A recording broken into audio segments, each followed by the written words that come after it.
They were All right. Yeah. This briefing will be familiar to at least one person in the room. I gave this briefing in Norway last December.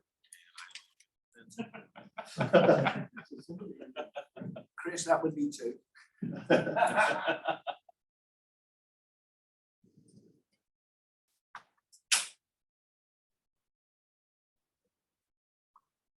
Error. So the briefing is called Data for Wargames, and this was originally a little effort that we did for the Marine Corps, of which one representative is here. And we were pretty much contacted out of the blue by the Marine Corps Information Operations Center back in 2016. They basically asked us to prepare a course for them on how to train a war game judging team, which is not something I've ever done. I've never judged or ran a formal war game. But I had just finished up my draft of my book, War by Numbers. So I had all this material already assembled. So I then did the crash thing of literally copying and pasting my book into a view graph slide that went for 6 set of slides that went for 6 hours. It was absolutely totally unreadable and made for a long, miserable presentation that we all patiently sat through it all. Yes, we all patiently sat through it all because turning your book directly into a view graph slides is not a good idea. But that's what we did. We had 2 weeks to do it. So that's what we did. And then this is the sort of the slimmed down version of it, which still doesn't quite work right. But Good morning. the whole purpose of the estimate was to, what we ended up doing is showing some of the data that exists for adjudicating war game situations, to discuss what does not exist, which is a significant discussion, and to dispel some common myths. You know, what we're not trying to do was teach them how to actually run a war game.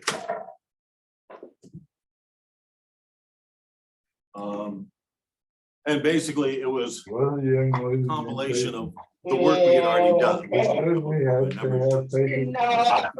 War by Numbers is not an attempt to discuss That is wrong. completeness of warfare. It's basically just discussing what stuff we've done that answered some questions that we have been asked. So we don't, you know, neither this briefing nor my book covers everything that you need to know, but we do cover a few things that nobody else has covered.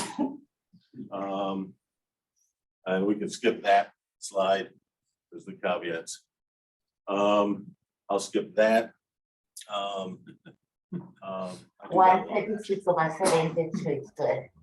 Two slides. Yes. And I put the statement in my book War by Numbers. I'm gonna try you. Yes, I'm gonna But I put go the statement. ahead and I'm gonna do it. The problem lies in that the government, or at least the parts we have dealt with, sometimes has the attention span of a 2-year-old. Now, I hated putting that in there because I was afraid eventually everyone would quote me on this, and then here would come the pushback. That much?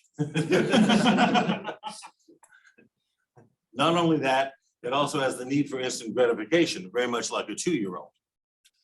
Practically, what this means is that projects that can answer an immediate question get funding, like our Bosnia and our Iraq casualty estimates that we did. Larger research efforts that will produce an answer or a product in 2 or 3 years can also get funding. On the other hand, projects that produce a preliminary answer in 2 to 3 years and then need several more years of funding to refine, check, correct, or develop that work tend to die. And the landscape is littered full of feasibility studies and good starts to studying issues like breakpoints and battles, et cetera, that then never get the follow-on funding and die. What you never almost see in this industry is a 6-year work effort that covers the task, produces intermediate products, re-examines it further and further developments, and then comes out to a final, clear, well-documented answer. Those studies don't happen. This has happened repeatedly. The analytical community is littered with many clever, well-thought-out reports that look to be good starts. What is missing is a complete body of analysis on the subject, like human factors, breakpoints, etc. Another quote, because apparently I was sitting in my office when I was writing this, being cranky. So I put this in my book. So it's out there. Another quote I put in America's Modern War, page 296. We pay a lot of taxes for a government. These people are paid good salaries. I expect them to be thinking about our long-term interests, focused on the long-term problems and addressing all aspects of military affairs. This is simply not the case. And that specific sentence put in there because of our tendency to get focused on one problem, ignore everything else, and then move to the next problem, ignore everything else. Case in point, at one point, it was about 2004, I asked somebody at the Center for Army Analysis how many counterinsurgency experts did they have in their 100+ man organization. The answer was 0. You know, we fought a war in Vietnam from 65 to 73. And we had. We probably wanted to forget it. Yeah. Yeah, anyhow, there's a reason I'm making these obnoxious statements. I don't have all the answers to correcting this and putting realistic analysis and realistically solidly based long-term vision back into the Department of Defense, but I think it needs to be done.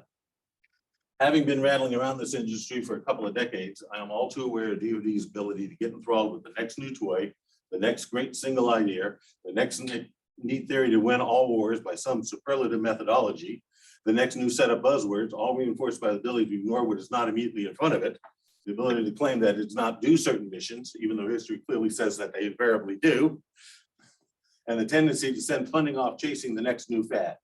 I think we can do better than that. You know, what's missing is any type of long-term attempt to study the phenomenon of combat and to cover all aspects of it. Insurgency, counterinsurgency, conventional warfare, human factors, willingness to fight, whatever you want to discuss. In between insurgencies from Vietnam to Iraq, we forgot how to fight them. You know, now my father's war was the Vietnam War. He was there twice. So it strikes me as somewhat important. Apparently the Marine Corps also forgot how to train for conventional combat. So the slides I skipped, part of what happened is that, you know, Marine Corps Warfighting Lab, at least as of 2012, had a team for adjudicating war games. In 2016, we were contacted by Colonel Kukor, and he needed our help because he had to adjudicate the next war game. So somehow or the other, that lab that existed at the Marine Corps Warfighting Lab in 2012 had disappeared. In fairness, the HAAC is the Information Operations Center. Yes. And the concept was the HAAC was about fighting a war directly against the will of an enemy. How do you go about doing this? We were asking you a lot of questions about, you know, how does surprise come into play? You've had huge amounts of things about information flow and failures of information flow, trying to get our hands around the tasking that HAAC has. It wasn't a conventional war, it was an information war, and what happens there. Yeah, and as Sorry to cut you off. no, Colonel, no, I skipped those slides for a reason, but did sheepishly admit that in the previous exercise that the Marine Corps did, the Red Force fought to 100% casualties. Ooh. Yeah. Oh. And so it's hard to measure the effects on the hearts and minds of the opposition when they all die. So But the idea would be, at some point, at 30% maybe, yes, they would give up and the war would be over. But if they fight to 100% casualties, are we really training? are you really measuring the right things? No. So apparently the Marine Corps also forgot how to fight, how to train for conventional warfare. And Kukor is pretty straightforward on that. Not sure if similar problems exist in the US Army. The DoD quit doing campaign analysis in 2011.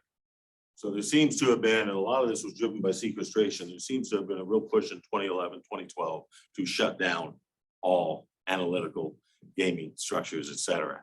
And that's when we kind of got closed out also. The services continue to do it, but they OSD shut down their main. Yeah. Campaign rounds. And that last bullet point, I'm not sure we're gonna hang on to. But I did publish it in a book, so you know, I'll have to take the heat for saying such a thing. So the original course dragged on for 6 hours, and we're not gonna do that here. And you know, so what I ended up doing was picking a couple of highlights out of that 6-hour course which they Mike patiently sat through. And then it's all sort of most of it is in my book, War by Numbers, and there's your chapter listing in that book. But let me stop here for a second, because some of you don't know us. The Dupuy Institute tends to sometimes be defined as being the guys who run the combat model TNDM. That makes up less than 5% of our work historically. 95% of what we did combat databases with a lot of the work that we did. We did casualty estimation efforts. We did them for both Iraq and for Bosnia. Casualty estimation methodology studies of combat phenomena like urban warfare, et cetera. I think I'm going to do my urban warfare presentation. We studied various technical issues, management issues, studies analysis of other national armies. We did an extensive series of studies on insurgencies that got shelved off, and I eventually assembled into my book, America's Modern Wars, and various education projects, et cetera. We've done a lot of different things. We've done about 60 different reports. I've summarized a lot of our work in 2 of our books, this book and America's Modern War. Because our combat model tends to stand front and center, a lot of people think that that's what we do. And, we have done, man months of work on the combat model over the last 2 decades. That's it. Yes, since you mentioned the attention span of various places, there's an additional issue in DOD, and you know it. The Senate Armed Services Committee has people who've been on staff for 15 years, specializing in some part of the world. In DOD, any good staff member, 2 years, new billing. There's a huge built-in lack of continuity and analytical capability in DOD, and that's why the external research organizations become so critical. Yeah, I mean, because I've been a businessman, I've never worked for the government. I've always been a contractor. Because I've been a businessman, you're constantly thinking, how do I structure my next proposal to produce a result within 9 to 12 months that the person in charge can then brief to higher ups and he can show an actual output. So, Go into that comment about the rotation of officers every 2 years. Do you know by chance if there are civilian staff who are permanent party while those officers are coming in and out? Is there not a civilian staff equivalency? Sometimes Sometimes. the civilian staff depend on the military to keep them there. They recognize their value and keep them there when the military rotate out. So the civilian staff have some of the same issues as the contractors. Of how do I make sure that the person I'm pleasing now passes that information on to the next one? Yes. Thank you. But there's more to it. You're right, but there's more to it in that when civilian staff leave,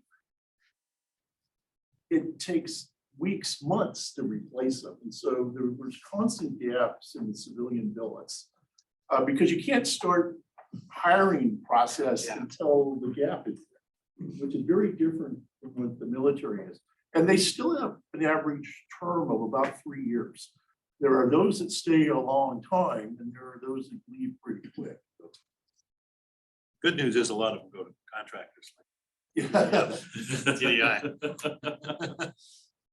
So anyhow, the first hour of the course, we ended up going through the history of maneuver control. And this is a long discussion I'm going to skip, but basically Leavenworth and through their manual maneuver control published in 1958, basically developed a set of rules for wargaming.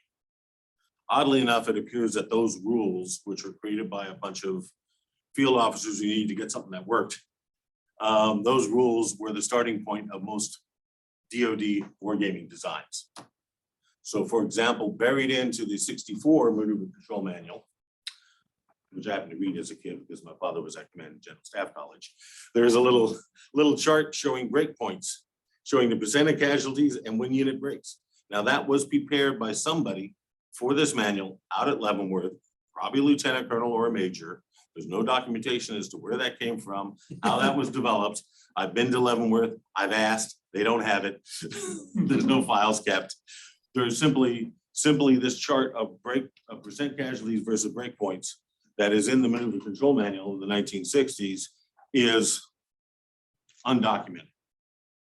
And it was probably created by somebody who needed to get a result for an upcoming wargaming exercise, and then it got repeated. You know, that was put into our models. And you will still start to find people doing casualty-based breakpoints throughout most models. Other things that have been discussed, force ratios, which is a whole complex subject, tactics versus defenders, and then various things like defense factors from terrain and terrain factors, et cetera. Now, oddly enough, you start looking around as to charts that exist on terrain factors and the influence of terrain on combat, you'll eventually end up coming up, even in Army manuals and Marine Corps manuals, to a table that's referenced from Trevor Dupuy. Now, the tables that they're referencing were created by Trevor Dupuy to get his combat model to work. So he had done a lot of research on a lot of battles. He put it together and he said, I think we need these factors to make this model work. It is a model construct. It is not an analytical construct. It's in the Marine Corps Warfighting Planning Manual. It's in the latest, one of the latest manuals that put out by US Army. It's the tables are in there from Trevor Dupuy. They're not analytically based, not analytically derived, but apparently they're the only thing available. And so we got that. And then of course, there's a whole issue of human factors. I end up spending like 3 chapters on it in my book. You know, basically most models don't measure human factors. Most models assume that the average, you know, the average Iraqi in the Gulf War was the same caliber soldier as our average professionally trained US Army soldier. Now, you know, most people would argue that's not the case, but that's what the modeling was based upon. And most of the models simply do not include human factors. Very few of them do. So I ended up spending like 3 chapters in my book just looking at and measuring human factors, looking at the casualty effectiveness, how they influence combat, et cetera. And that's all buried into the book. And we looked a little bit at modern wars, but there's not a lot of data. It's scattered. It's a little hard to collect, but we have collected material on there. The real thing I ended up looking at was casualty effectiveness, because one thing you can measure, if you can get good data on the other side, is how many people they injure on one side versus how many you injure. So you can add up, you can come up with an estimate of how many Iraqis were wounded or killed in the Gulf War. You can certainly come up with estimates of Arab casualties in the Arab-Israeli wars, and you can see the performance and differences in human factors. In the case of the Battle of Kursk, we actually had the Soviet records, so we could add up the numbers from each side. And even though the Soviet Union was on the defense, they were suffering 3 times the casualties of the attacking Germans. And you know, that's from their own records. Now, some of the other that needs to be turned into a combat effectiveness value that you could then crank into a combat model to get a valid combat result. If you run any defense combat model, if you run the Battle of Kursk through any defense combat model right now, you're not going to get a correct result. You're simply not. The combat models will not generate the defending Soviet army with equal equipment losing 3 times as many people as the attacking German army. It's not going to happen in most combat models now. So some of the other, you have to turn that into a combat effectiveness value and then apply it to models and any analysis. And then we discussed in the book, when we're at other issues, I'm not going to hang on these for a moment. I'm going to continue moving forward and get to breakpoints, because that's a perfectly good example of the problem. Units cease attacking and units cease defending, or they change posture. They go from attack to stop. They go from defense to withdrawal, et cetera. Sometimes this is by the decision of the commander. In most cases, it is by the decision of the commander. Sometimes it's involuntary.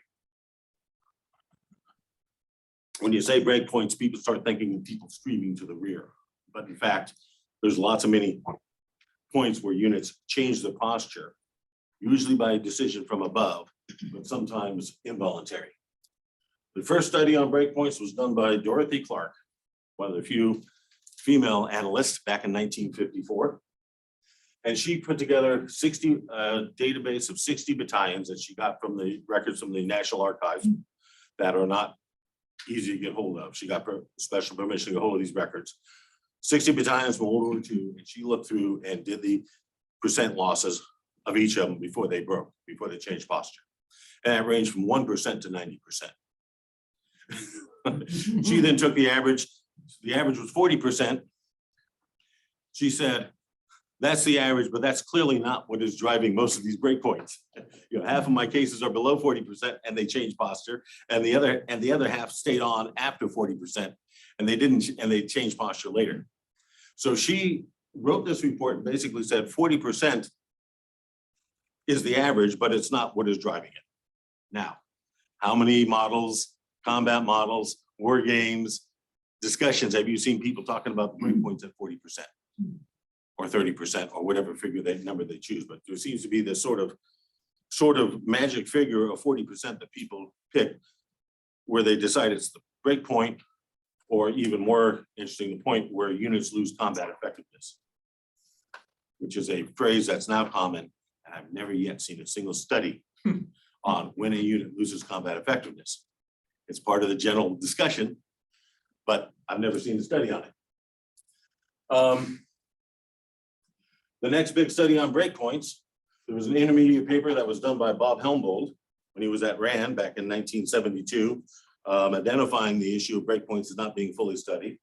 Our next big study on it was in 1988, and we did that at Trevor Dupuy's old outfit. I actually wrote the proposal for it, and then somebody else took over the project and did it differently than I would have done it. What they did is they did a feasibility study. They did a intellectual exploration showing what the whole range of the problem was, et cetera, under the assumption they were going to get funded for a follow-on effort to then fully delve into it and get an answer. So Janice Fain did a wonderful intellectual exploration of what was involved with the breakpoint, expecting a follow-on study. Of course, 1988 was a year before the Warsaw Pact went down, and the effort stopped. No follow-on study was arrived. So, you know, now we got Dorothy Clark, we got an incomplete study effort from us, and that's pretty much it. There's a few others. You can see Robert Helmbold here, 1971 decision and battle, breakpoint hypothesis and engagement termination data. We got a few other things, Robert McQuay's stuff, which is based off of Trevor Dupuy's. Trevor wrote a book about it, a few other things, but in the end, you were looking at a phenomena that regularly occurs in battles, you absolutely are using in war games and everything else. And in between 1954 and 2022 is what, 70 years? We've done 2 studies on the subject, neither of which were complete or reached a conclusion. Yes. Was there any reference in there to? Yes, a study I would know like to Robert make a Finley comment. did for Umro in about 1970, about what percentage of combat troops on a tour actually fired their weapons? That's a whole nother subject. Yeah. That's SLA Marshall. That's a whole nother subject. I'm just thinking there is work on whether somebody in combat, purportedly engaged in combat. Chris, I'll make a actually fired a weapon, comment. which is kind of an important. Yeah, Very Marshall's work's pretty controversial, so I decided to stick with breakpoints right now. But the breakpoints is a big one. I mean, no model can run without having a breakpoint methodology. No combat model of simulation can run without having a breakpoint methodology. Whopping total of 2 studies, both incomplete, have been done on the subject in 70 years, and we still don't know what fundamentally causes breakpoints. Forgive me, way back then, computer modeling was by today's standards very crude. Is part of the problem that people were looking for a number? If you're looking for a number, you'd go to 40 because that's a number. Yeah. If you're looking for 5 or 6 subjective conditions, that would be difficult to put into a war game. Yes, but you know, computers have been sophisticated for the last 40 years. Yeah, you're fair enough. So, yeah, the people seem to be happy picking a single number when clearly what drives breakpoints in the Janice Fain Trevor Dupuy study, they ended up with, I think, a listing of 13 or 14 factors that could influence breakpoints. You know, for example, running out of ammunition. You have to stop. You have to disengage at that point. In Dorothy Clark's work on the 60 battalions, does she have a comprehensive list of what happened to those 60 battalions, or just simply the numbers? She simply had the numbers. I mean, it was a very, very, very preliminary starting point, and she understood that. But then she went off to do work on development in Thailand. And never went back to the issue of breakpoints. Yeah, Joe. It's just as a simplistic question perhaps, but if you've identified in the past that there are 13 to 14 elements within the breakpoint, and that's been published by the Dupuy Institute, could those 13 to 14 not be stratified into sub-elements so that they could be scored to create something similar to TNDM for breakpoint determination? Yes, and I suspect that was gonna be the next step in the next study. But in the end, these things take more than one guy working on it for, Yeah, of a couple of weeks. And so, it was never, the follow-up study was never funded. Better Yeah. estimate of day after your work. You have to, let Robert, Well, he's been involved in this from the beginning. let him speak if we can. Yes, I would like Let's to figure out how to make a get him to speak. He's comment. got his hand up. Can you say something, Bob, and we'll see if we can hear you in the room. With regard to the study on decision in Right, battle, Doug. breakpoint Yes, you have to hypotheses, disengage when you run out of bullets. and so It's your chamber forth. with a little round top. that's all the garbage. Don't read that have to actually- study. It's I mean, worthless, they're all be talking about is environment. because all the data I use is Has to bad. reach forward square and you plane it quite until they're exhausted. So it isn't actually necessarily a breakpoint, depending on the period. With regard to that study on breakpoint hypotheses that I did, that study isn't worth, Then there's the other break point. I've run out of bullets. I've got one. because the nuclear data on weapon. which it What is do I do? based is bad. Yeah, we're not able to data. hear you, Bob. They weren't able Just to to fix our withdraw screen that issue in this room entire yet, so Study. unfortunately, you're limited to chat, I think. What about just calling on a telephone? Oh, great. Yeah, that's a really good idea. If you want to put your phone number in the chat, I'll call you. We've done that. We're gonna dox them. So, I pull out Did you hear breakpoints that? because, it's important. It's significant. Everyone instinctually understands it. And of course, really nothing's been done on it. And, it's buried into every combat modeling. Now, oddly enough, I did send a few emails out trying to invite a couple of combat modelers, known combat modelers to this meeting, and they didn't show. So, but right now, if you're running any combat model, if you want to annoy somebody that you see running a combat model, ask them what the breakpoint methodology is. And then what is it based upon? Ask them about maintenance too. Yeah, well, that's, yeah.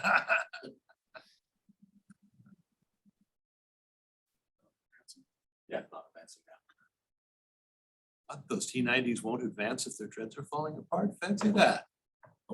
Plus munitions. So anyhow, this is the list of 13 factors that came out of the Trevor Dupuy Janice Fain study.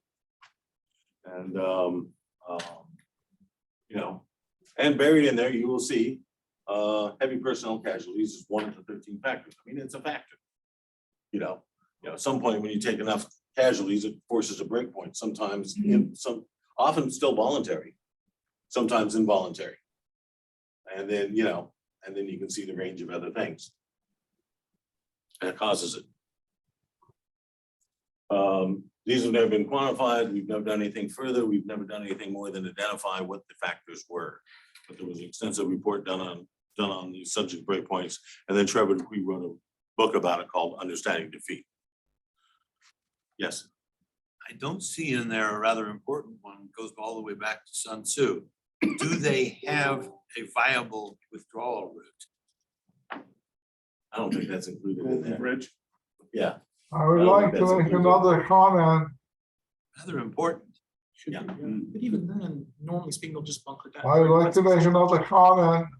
So then they just bunk POWs, but they're still breaking. To what extent is that covered by 5 where the enemy has, a key terrain? If the enemy has key terrain, that can take out your viable routes. Yeah, but the My comment is the mean- Japanese on Iwo fact that Jima maybe the did not enemy has break. left you an escape route so that they don't have to fight to the death.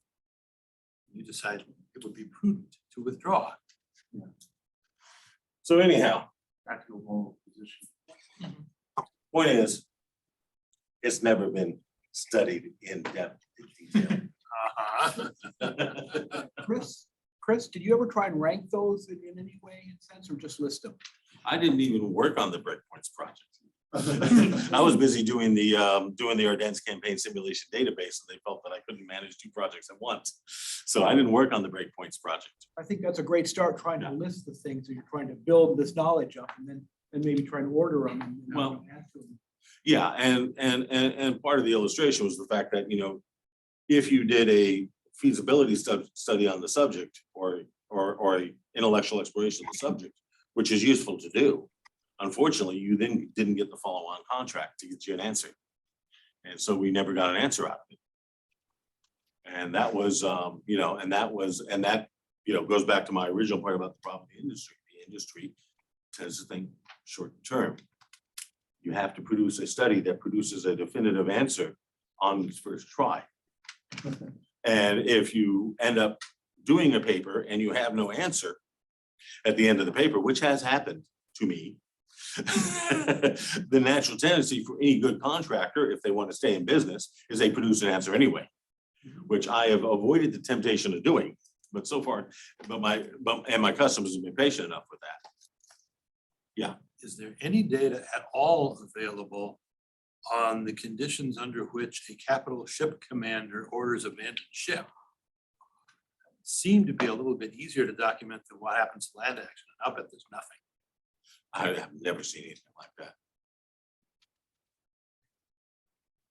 But that's actually an interesting point. You know, I see a lot of naval war games. I've never seen any analysis as to when somebody abandoned ship. And then, of course, a lot of what we were focused on for this effort was information to operations, because that was the focus of our customer at the time. We didn't have much. Sean Woodford developed a wonderful multi-factor view graph as to how it might all work, and I still can't read this graph. But anyhow, in the end, you're going to go back to the issue of combat effectiveness of troops, of morale of troops, of what causes breakpoints, and that's why we ended up focusing on breakpoints for our discussion with the Marine Corps. Is, you know, if information operations is actually going to do something, it's going to lower the enemy morale. It's going to increase or change where the breakpoint is. It's going to cause either the troops or the commanders to make decisions to withdraw, et cetera. And so that's what we were trying to identify. Now, the only thing that we did that was similar was we did a series of reports on the combat value of superior situational awareness. And that was done under Andy Marshall's office. And that was a case where we put together a database of 300 battles from our database, where we went back through the intelligence reports and we looked at what the other side knew about their opposing side. And so we ended up with 300 battles, and we looked at the intel reports of both sides. And then we basically rated their knowledge of the enemy in basically 3 levels. Were they missing where, you know, 1/3 of the enemy was? Did they know exactly where all the enemy was? They really had no idea where most of the enemy was. They just knew there was somebody out there. And we ended up rating it all, and then we ended up creating a calculation, an estimation of, you know, of what the combat advantage, basically casualty effectiveness advantage was. And what we ended up coming up with was basically superior situational awareness favored the defenders.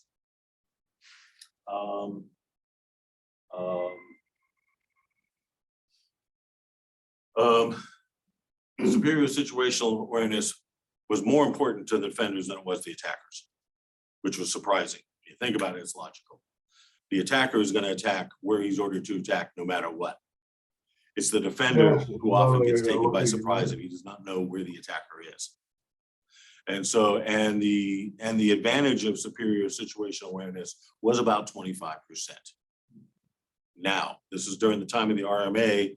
They were doing their studies based upon peas in a thimble and you move around the thimble, and if you know how many counted, this would give you this advantage. And they were basically saying superior information advantage will give you a multiplier of 2 or 4 times for combat or various things. I mean, I quit reading their studies. You know, ours is, as far as I know, the only real world analysis of the advantage of superior situational awareness. And that was very appreciated.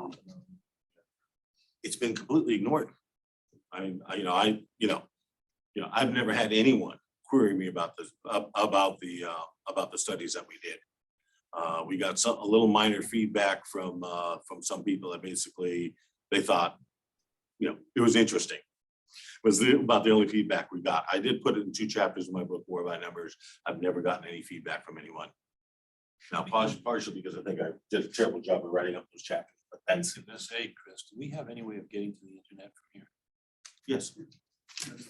Oh, Wi-Fi, It's this one right here. logging in, I'll have to wander up there and look at it. Thank you. Yeah.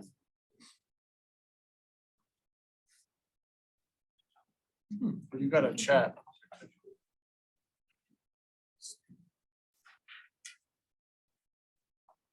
Screen sharing is stopped.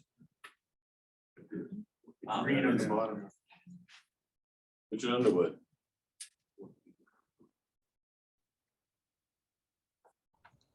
Can you hear me? Wargaming environment at HAAC, we reversed the casualty paradigm to avoid the breakpoint issue. Balance of forces determines the probability that attack will succeed, and casualties are assessed based upon outcome attacks, fail, successes, or breakthroughs and developments. The casualties levels are chosen from distributions based on analysis of set of historical cases. Okay, back to my. Can anybody hear me? So I'm sharing. If so, I would like to make a comment. yep, I know, All right. I gotta share it then. Okay. It's the green. We're back. Okay. So anyhow, I'm gonna blast forward through this. And we're gonna discuss what we don't know and what we know is not correct.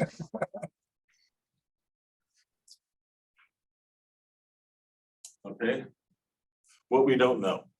We don't know the effects of measuring suppression.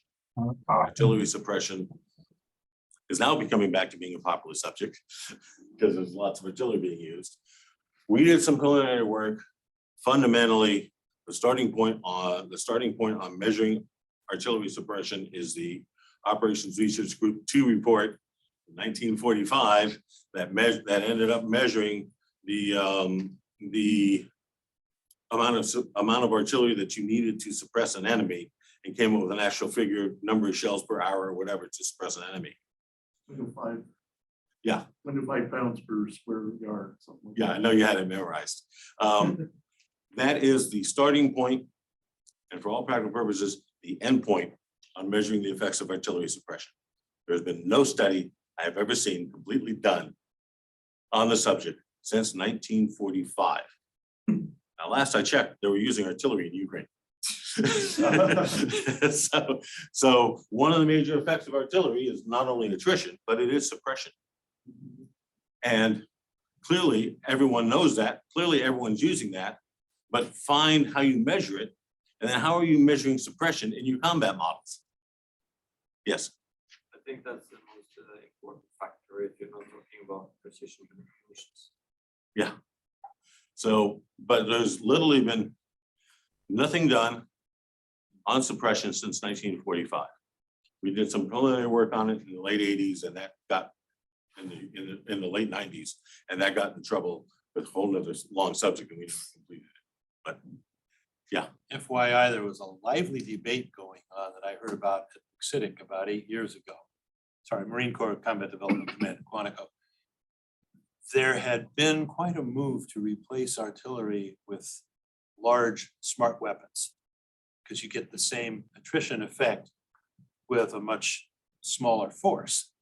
And then somebody pointed out that one big weapon doesn't do much by way of suppression so you can support an infantry advance, and everybody sort of went, oh, and then at the command level anyway. Yeah.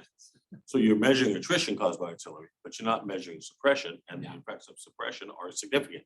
It had been neglected. It had been neglected. It never, and last valid study done on the subject was 1945.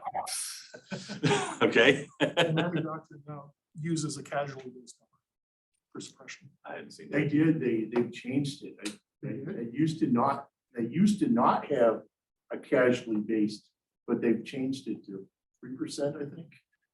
In the Army Marine Corps, I'm like, okay, so they're declaring suppression occurs at 3% casualty, Yeah. which What study was that based upon? I'm not saying it's in the Army Marine Corps. It was based on the wargame manuals. It was something they pulled out of the wargame manuals. I love that money. Yeah. I don't remember ever seeing that even in the war game Really? manuals. Yeah. I But mean, that's alongside destruction at 30% and neutralization at 10%. So I pointed out that BMP company of 10 BMPs is destroyed when 3 of them go away. So the question is that really what you're talking about? I mean, that's what's, that's what fundamentally bothers me is that, you're not developing war games with a few holes in them. You're developing war games with all the basic elements of those war games are manufactured numbers that somebody dragged either out of a manual or some other part of the body. And there's just no basis for any of it.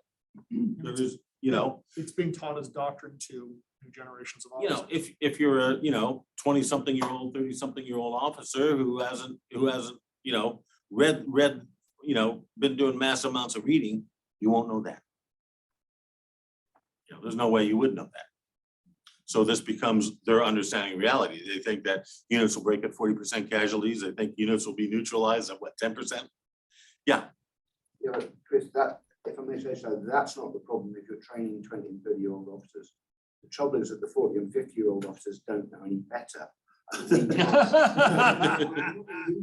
They haven't been trained in anything better, and we can't give them better numbers, and so they can't train the next generation of captains and lieutenants. And that's where we are. I think we're agreeing. As a community, we haven't done the right research and given them the right numbers. Exactly. On the other hand, we haven't been funded to do so. I mean, you have to go back to the nuts and bolts of it. And the fundamental nuts and bolts is people have to be employed to do this. They have to be assigned to do it. They have to be given the manpower and the forces. You have to spend the hundreds of thousands or millions of dollars to do this research. But the reason they needed the number was so that they could put in their fire control computer, we want the effective suppression, here's all the parameters, and it tells them how many rounds to fire. Right. And when I've talked to Marine artillery, I say, how do you know when suppression occurs? And the answer is when the enemy stops firing back. Yeah. Either that or they ran out of ammunition. Yeah. So yeah. We don't have anything on measuring the effects of suppression after 1945. There's been no studies done on it.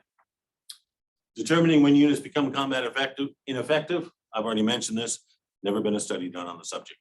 People use the phrase all the time, like they know what they're talking about. Yeah, units become combat effectiveness at X number of casualties. So I mean, I see all over in the Twitter world, people talking about, certain units on fighting in Ukraine should be combat ineffective now. And, there's no basis for any of it. There's simply no basis. And then, of course, what we know is not correct, and I may be stealing some thunder from some people. What we know was not correct for combat modeling is Lanchester equations, casualty-driven breakpoints, SLA Marshall, which is a long discussion I'm not going to have now, 3-to-1 rules, which is another long discussion, force ratios versus casualty rates. There is no direct correlation between force ratio and casualty rates. If you outnumber somebody 3-to-1, you're not going to cause 3 casualties to your every one. It's just, but models have used this and still use them. Force ratios versus advance rate. There's not a direct correlation between force ratios and advance rates. If you outnumber somebody 3-to-1 and you double your force to 6-to-1, you're not going to advance twice as fast. it just doesn't happen that way. Now, I've seen models and structures that do that too. And then, of course, some casualty rate calculators are somewhat inaccurate. And so I took the US Army's been passing around on emails and spreadsheets a casualty rate calculator, and I just took a quote. Historically, from that calculator, this is the one that's being passed around the US Army right now. Historical experience shows that a defender has about a 50-50 probability of successfully defeating an attacker for its approximately 3 times his equivalent strength. So they quote a 3-to-1 rule, where at 3-to-1, you have a 50% chance of winning. That's wrong. We are pretty certain there's no quantitative basis for the statement. And then they put in this statement, which is actually surprisingly honest. Look at the source. If you have a better guess, type it in. It's your tool. You should be comfortable with the numbers. So they give them a casualty calculator tool that's wrong, and then they say that we don't have any faith in this anyway. Pick whatever Can I number make you a want. comment? So, Does anybody hear me? The 3-to-1 rule was a planning factor. How do you plan your operation? And it assumes that there's equivalence of the morale and the equipment and the personnel quality and everything's equivalent in the 2 forces. You want to have a 3-to-1 advantage to give you a really good chance of victory. This doesn't tell you you have a really good chance. No, of victory. at 3-to-1 odds, you're well over 90% chance of winning Yes. statistically. So the fact that they're saying 50-50, or that you need at least a 3-to-1 to attack, what are you doing? Training an army of McClellans? And so the rule is flawed. Did that 3-to-1 thing come originally from Avalon Hill? No, No. it dates back to the Civil War. Or before that. Before that, yeah, we haven't been Yeah. able to find the provenance of the 3-to-1 rule. Yeah, nobody knows where it exactly came from, but it's been around for a while. So that's where I learned it. I'm gonna skip a lot of this. There were people in the Civil War Avalon Hill. quoting from what they'd learned before. Yeah. So I'm skipping forward because I think I have a quote. Okay. No, I don't have it. This is the old briefing. There was a discussion in a letter that Abraham Lincoln wrote to McClellan. Henry Heller. It was Halleck, yeah. That's why I need to find out my view graph.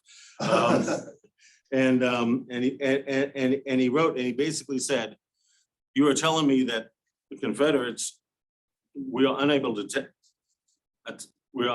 defeat the Confederates because they have 60,000 people and we have 90,000 people. We need at least 50% more people than they do to be able to do anything." Well, Lincoln was wrong on both of his numbers, but it doesn't matter. Right. But and then he says, so why don't we leave 40,000 people defending Washington DC and send 50,000 elsewhere to do something? So you can see mathematical analysis by Abraham Lincoln. He had gone and said, okay, you need a 50% advantage, and that's what Halleck apparently was telling him. You need a 50% advantage to be able to win, not a 3-to-1 rule. This is back in the Civil War. And then, of course, he figured out, gee, I can use that to free up 50,000 troops and go elsewhere. Yeah. But that's actually the first quantitative historical analysis that I see that dates back to what, 1862 or 63? 63, yeah. Yes, Colonel Schmidt. Chris, I have a comment regarding the breakpoint studies. I think to be able to break that problem, or to pun intended, is that you need to involve several professional disciplines like psychology and so on. And I guess you remember my colleague Frederick Nilsson, who has done more study on this regarding, I can say simply, grit. What kind of personality traits does go into grit so that you, as a professional officer, can stand in the problem and actually just don't quit. I think that's one part of this. So I think to be able to to move ahead with this is I would like to make a comment.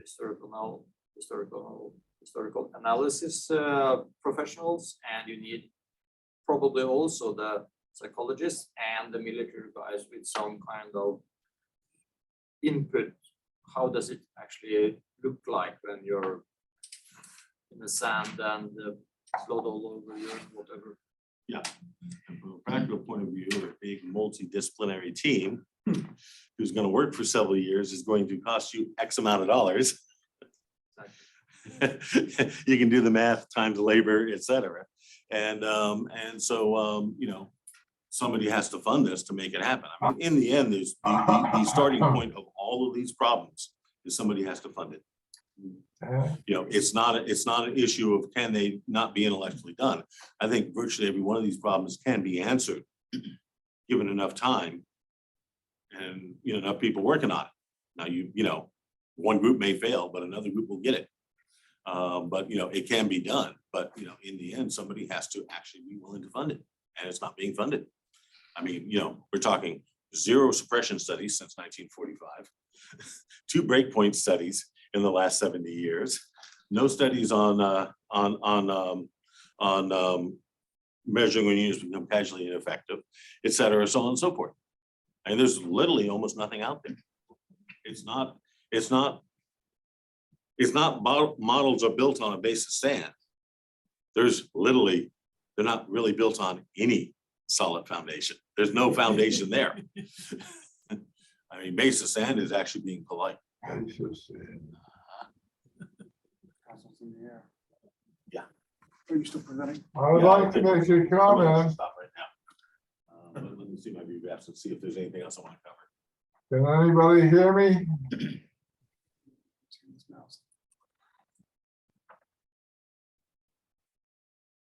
Can anybody hear me? I don't want to go into that long discussion. I don't want to do that. CA hates when I put that slide up. I'll put this one up anyway. Can anybody hear me? I did invite Center for Army Analysis to come to this conference. Nobody attended, so I can put. Sharing. So I can put this slide up. I would I like did to present it make to a them back in comment. 2005 directly.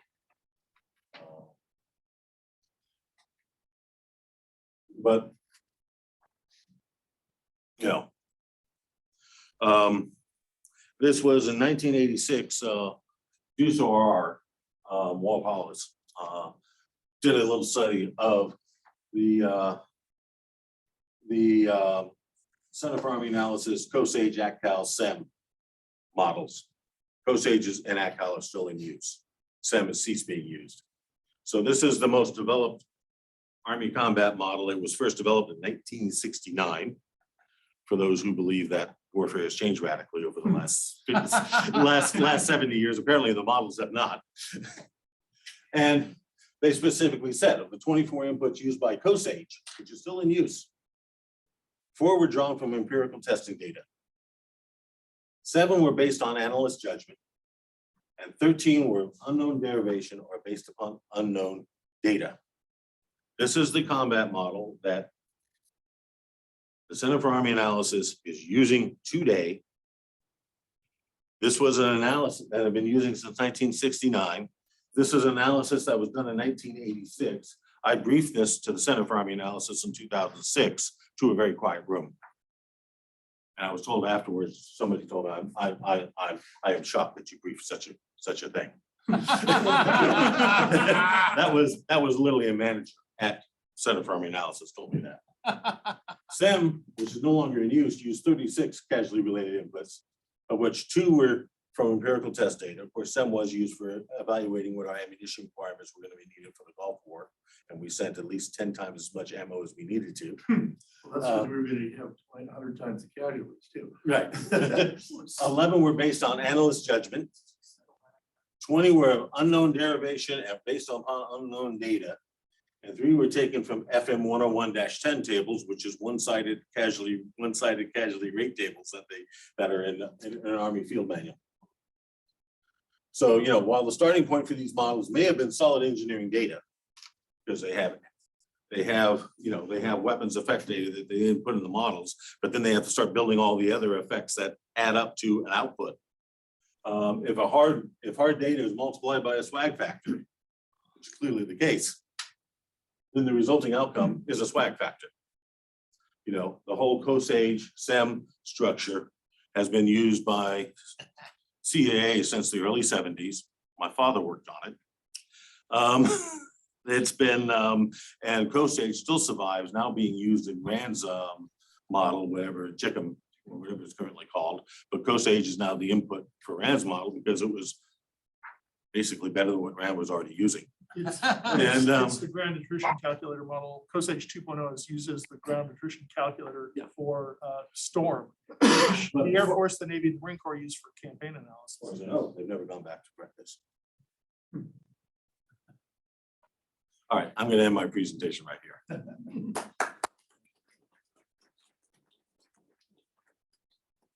When you're talking about these models, has there ever been an attempt to model munitions consumption? You mentioned at Kursk, the Soviets lose 3 casualties every 1 German, but your study of Kursk had also found that the Germans were dropping 2.4 times the shell weight onto the Soviets. Yes, we actually had, we actually put into the Kursk database ammunition consumption. And of course, the Kursk database was funded by the CAA for the purpose of validating the models.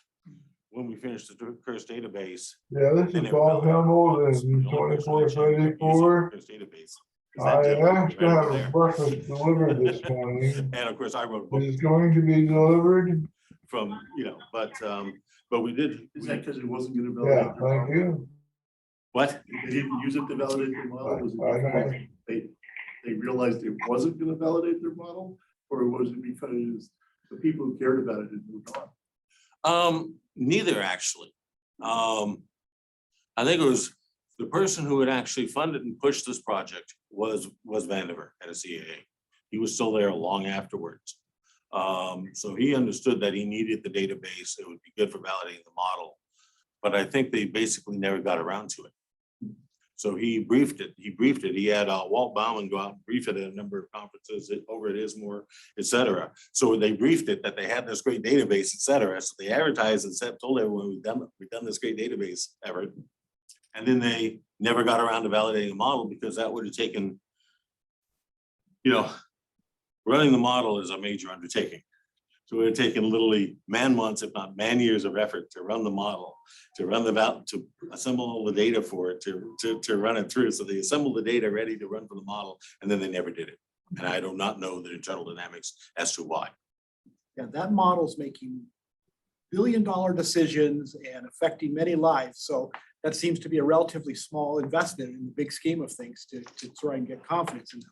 Well, that's how I think about it. But I sort of wanted to mention in the list of things of breakpoints, a lot of times the breakpoint is when one side surrenders, and that has to depend a lot on how they perceive they're going to be treated when they surrender.